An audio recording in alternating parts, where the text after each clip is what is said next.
Bună seara! Îmi pare rău că pun atât de târziu clipul astăzi, însă sper să vă placă. Vă doresc un weekend minunat și sper să auzim vești bune.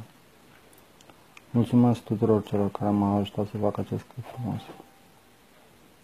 Doamne ajută! Am lucrat foarte mult astăzi să facem un clip frumos. Suntem alături de Florin Barbu, fiți și voi alături de el.